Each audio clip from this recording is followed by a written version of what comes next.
ত্রয়োদশ জাতীয় সংসদ নির্বাচন উপলক্ষে কোস্টগার্ড সদস্যদের নির্বাচনী দায়িত্বে নিয়োজিত থাকার সুযোগকে কাজে লাগিয়ে কিছু অসাধু চক্র পুনরায় সুন্দরবনে সক্রিয় হওয়ার চেষ্টা করে।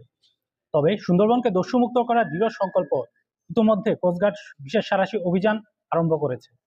এরই ধারাবাহিকতায় গোপন সংবাদের ভিত্তিতে আজ ৩রা মার্চ ২০২৬ তারিখ মঙ্গলবার ভোর ৪টায় coastguard base Mongla, outpost Nalian, station Koyra এবং পুলিশের সমন্বয়ে কয়রা থানাধীন নবায়নপুর এলাকায় একটি বিশেষ যৌথ অভিযান পরিচালনা করা হয়।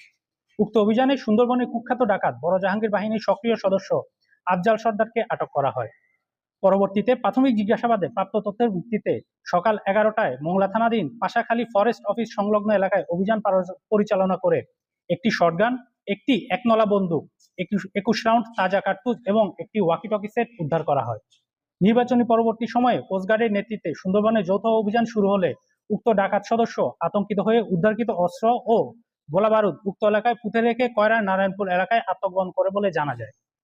আটককৃত ডাকাত আফজাল সর্দার খুলনা জেলার কয়রা থানার বাসিন্দা। সে দীর্ঘদিন যাবৎ বড় জাহাঙ্গীর বাহিনীর সঙ্গে ডাকাতি এবং ডাকাত দলকে অস্ত্র, গোলাবারুদ ও রসদ সরবরাহের মাধ্যমে সহযোগিতা করে আসছিল। উল্লেখ্য, উক্ত ডাকাত সদস্যের বিরুদ্ধে কয়রা ও ডুমুরিয়া থানায় মোট 5টি মামলা রয়েছে বলে জানা যায়।